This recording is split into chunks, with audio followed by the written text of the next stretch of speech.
to my channel. This video is going to be part 2 of my online university versus traditional university series. I guess 2 could be a series, but the previous video I will have linked in the description and probably have a card somewhere so that you could watch that, because that one goes over my experience and how I have done online and traditional university.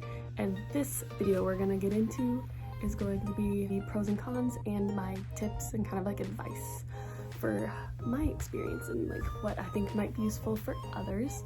So before you watch, go ahead and give me a subscribe, and thank you to anyone that has been watching my videos or subscribed. I really appreciate it. We will get into the video now. Okay, I'm going to go over a few pros and cons of traditional university and pros and cons of an online university, because I have so much knowledge after my 1 semester. I will start with traditional university, obviously, because that's what most people know and picture. Obviously, the traditional pros are just having that experience, which I think for undergrad, a traditional university would be the most beneficial, because you do a lot of growing outside of the house, and you know, it's a really great experience. I enjoyed my undergrad experience so much, even at both universities, like best experiences of my life. I have a lot of lifelong friends from it, and I would recommend undergrad doing the traditional route for that reason. Also, along with obviously like the FaceTime with professors is important. They know you, like they've physically seen you. Getting those letters of recommendations really make an impact. That FaceTime obviously is important in that aspect, as well as the networking portion of that, and the networking portion of having like your classmates that you're friends with and seeing them. Like, you never know when a job opportunity might come up from a classmate in the future, a professor in the future. Cons, obviously pros and cons can be different to each situation.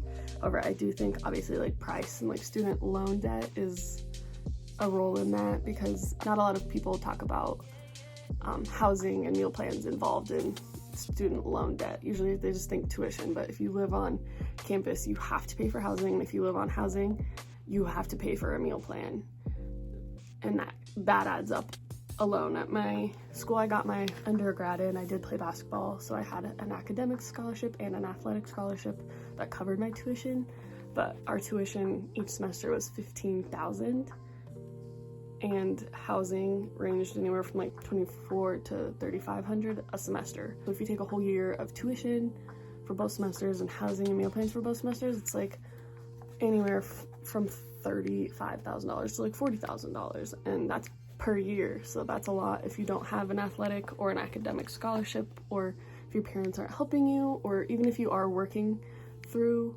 undergrad. Like I did do that after my basketball career was over.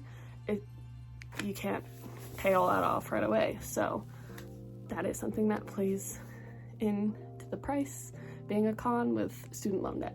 Next is obviously distractions.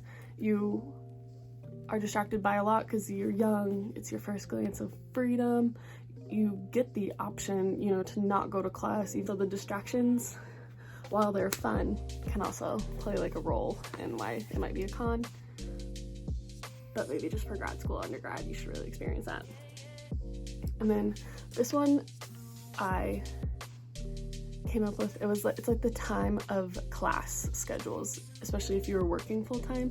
There are certain classes in your major that are offered once a year, not a semester, but once a year, and you have to take them at 9 o'clock on Tuesdays and Thursdays, and you have no choice. And so you have to try to work your other classes around that, plus your work schedule. For me, like at my first school that I played basketball at, we had practice from like 1 to 4, and we had to figure out how to put our classes in front of that and after that. And of course, if there was only one class offered at one time and you had to have it to graduate, you could miss practice for that. And then if you're working, say your job, like you're working 9 to 5, you have to try to get all the night courses, or if you have like a morning shifts, like you have to get all the end of day classes. So that's just something to consider that is kind of irritating, even when if you're a student athlete or just almost student. And the pros of online university are obviously the convenience factor. That's always what's marketed when you see the online only universities market and advertise, but that's also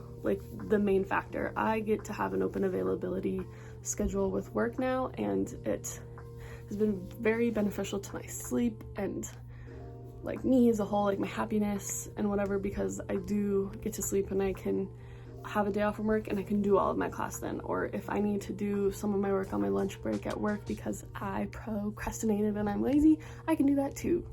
And I don't have to worry about how I'm gonna get from work to study to class on time, and if I'm gonna be able to get my homework done, or if I'm gonna read that novel, which I probably won't, you know, stuff like that.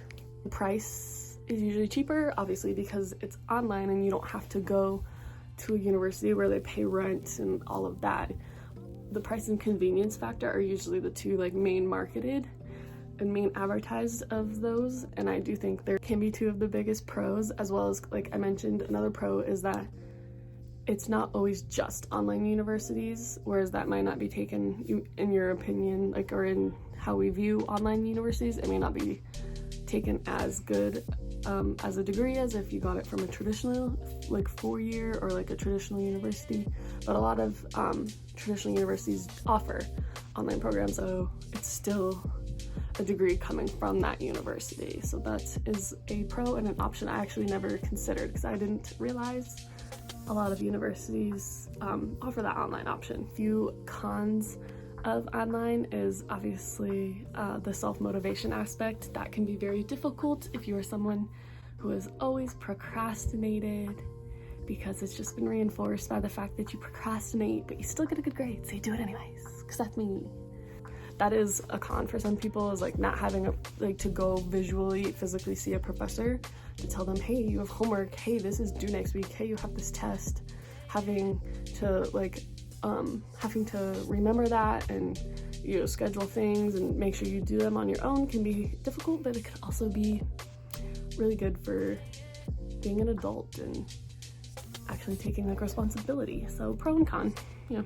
The way online universities are usually marketed, and I think that's a con on itself, is that it's usually only the online universities, like the Phoenix one, or there's like 7 or 8 other ones that I have seen advertised, but they're always, you know, marketed to like a slightly older demographic and going back to get your degree, and it's just a straight online university, whereas the other option is that it is an online degree, but it's from accredited university, and I think that those aren't marketed as heavily, and I think that could take away some of the stigma of going to an online university, because it's usually marketed not to like my demographic. A few tips I would have would be not being afraid of change. Change is obviously something you need to grow, and I know we always hear that, especially if you're like an athlete of any sorts. You'll always hear like comfortable being uncomfortable, and change is how you grow, but it is true.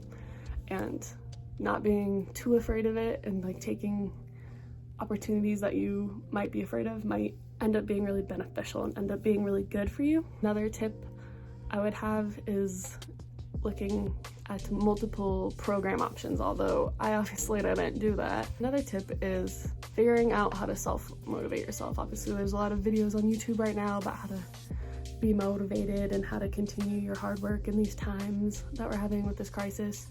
But it's really figuring out what works for you and really doing that, because a large transition in life is going from, you know, teenager to then you're in college, and then you're just an adult after that. Like, last tip I have is always putting yourself first, your, you know, happiness and all that. But if you're not happy and you're not enjoying the process, then it's only going to like dig deeper into how unhappy you are, or any other like issues you have going on in your life. It's just all gonna compound, and you might not know why until you finally like have that moment where you break down, or it's like, you know, and like moment. And so I really think like putting yourself first and weighing out the decisions that are right for you and what is best for you will always outweigh anybody else's opinion or what anyone else thinks you should be doing.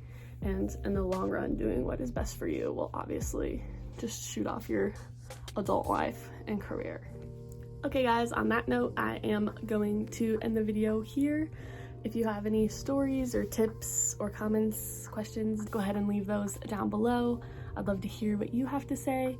And don't forget to subscribe and give this video a thumbs up because it really supports my channel. I'm gonna be posting 2 to 3 times a week, and I got some fun stuff coming up, so don't want to miss out. Yes, anyways, I will leave the link to my socials down below as well. Go ahead and give me a follow if you want. But yes, I will see you guys next time.